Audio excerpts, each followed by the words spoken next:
Hi, I'm Dani Gasparini, and welcome to this segment of Penn Voice. I am joined today by Kim Nye, who is the founder and president of the TESS Research Foundation. Kim, welcome. Thank you. So first, let's start with our viewers to tell a little bit about what the TESS Research Foundation is. Yeah, TESS Research Foundation is a 501c3 nonprofit dedicated to finding better treatment options and ultimately a cure for a newly discovered genetic disorder. This disorder is responsible for a severe form of epilepsy that begins within a few days after a baby's birth. My husband, Zach, and I started TESS Research Foundation in order to connect families and children who are affected by severe epilepsy with doctors and researchers in the hope that we can diagnose children early and accurately, and that we can together fund the science necessary to better understand this disease. So this Research Foundation is very personal in that you are living this story. So tell us a little bit about how that all came about. Yeah. And what's different today. Absolutely. So 12 years ago, my husband and I had our first child, a little girl who we named Tessa, and I had had a straightforward pregnancy and a fairly straightforward delivery. And she looked like a healthy baby girl. But within 24 hours, it became apparent that something was really wrong. She started to have episodes where she turned blue, and she was having trouble feeding, and she was arching her back. So she was taken to the intensive care unit where they took blood and urine and spinal fluid and did multiple ultrasounds and an MRI of her brain. And they put electrodes on her head in order to do an EEG, and we found out that she was having seizures. But nobody could explain why she was having seizures. There were no signs of infection or any structural problem on her brain, and so she was started on medication, and everyone thought her outlook was good.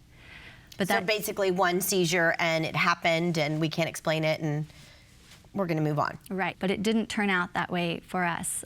We could not get Tessa's seizures under control. Sometimes she would go a month, sometimes a few weeks, but her first 3 or so years were incredibly difficult. She spent months of her life in the hospital, often for weeks at a time. She had seizures that lasted up to an hour.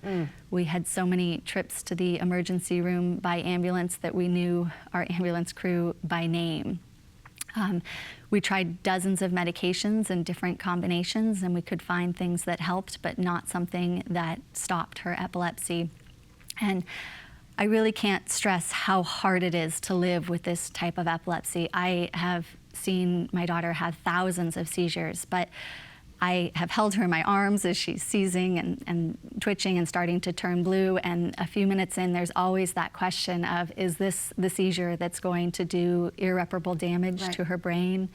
Is this the seizure that is going to kill her? This has truly been a life-threatening epilepsy. And as a baby, she's not able to communicate with you, to tell you what's going on, or exactly, maybe to give you warning that one might be coming on. Exactly, yeah. I mean, this is really, because this begins so early on, this is something that affects not just the child, but the entire family. And it's a really awful feeling not to know what is robbing your child of their childhood. You know, we knew she had epilepsy, but they couldn't figure out why. So we do know some things about epilepsy, and there are some drugs that are working for children and adults with epilepsy. That is correct. So why wasn't this working? Because the underlying cause of this epilepsy was previously unknown. This is a newly discovered disorder. So the one thing that we took solace in was that nobody thought this was an inherited genetic condition. And then 2 years ago, we had a little baby boy, and again, I had a straightforward pregnancy and a very straightforward delivery, but within 24 hours, he too was starting to have episodes where he turned blue and had trouble feeding and was arching his back, and once again, we were in the intensive care unit and finding out that our little boy had seizures. And for me, this was just devastating. I knew when he was 1 day old that he might never walk and he would probably never talk, and we still didn't know the underlying reason. But for our medical team, this was now a much easier puzzle.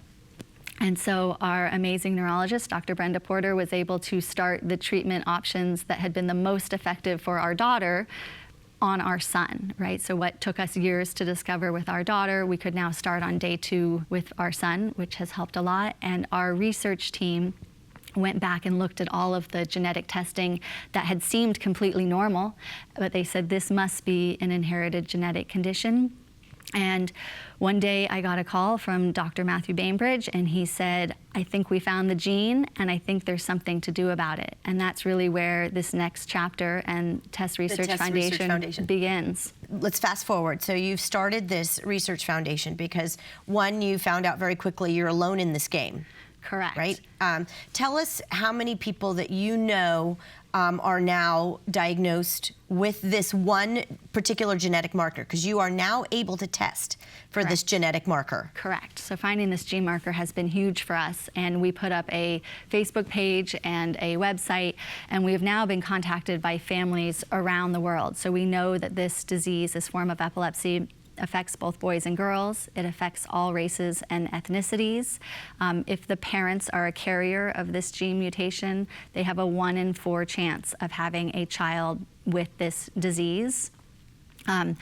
We are still small, we're new, right? So finding this gene marker is a new breakthrough, a huge breakthrough for us. But because we're new, our numbers are still very small, in the dozens of patients. But we are determined to find more children who have this disease, because it's really hard to remain undiagnosed. Finding this genetic marker tells us a lot about this disease. So this gene in particular is responsible for citrate transport. And so it's our hope that if we can better understand the role of citrate transport in epilepsy, we can find better treatment options for these kids.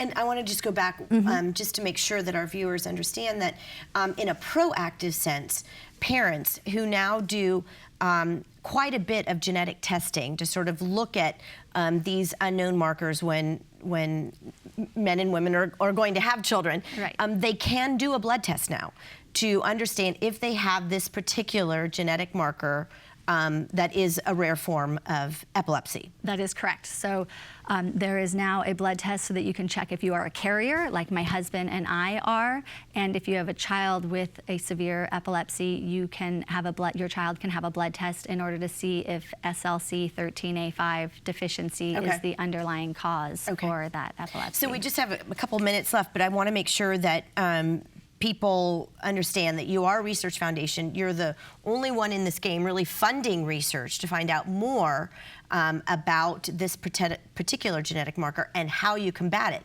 Most epilepsies, we talked about before, have targeted therapies. This particular marker does not, and you're trying to find that. That is correct, yes. Epilepsy is extremely common. 1 in 26 people have epilepsy, and a full 1/3 of those will continue to have seizures despite currently available treatments. So we are trying to find patients who are undiagnosed or misdiagnosed and help them. Nobody knew that citrate transport could lead to epilepsy, so no medications have been developed in order to help patients with citrate transport problems. This, we think, is a metabolic disease, and so our hope would be that instead of a life where these children are dependent on caregivers, that they could take a vitamin or a supplement or a medication a few times a day and live a seizure-free life. Our organization is a 100% volunteer group, and our board covers all operating expenses, so every dollar donated goes directly towards finding a cure. $1 donated is $1 towards a cure. What do you want to ask our viewers and make sure that they leave this segment with? Yes, we hope that people will look at our website, where we have more information about this disease and about how to get tested and about the research that we're doing. Our website is tessresearch.org. Donations are, of course, always welcome, but we're hoping that we can raise awareness about epilepsy in general and about SLC13A5 deficiency in particular. And we are really hoping that we can not only provide families with a diagnosis, but that we can give them a real treatment option that turns this prognosis from something unknown into something that's filled with hope. Well, thank you so much, Kim. We are out of time, but I'm so hopeful about your organization and the work that you're doing.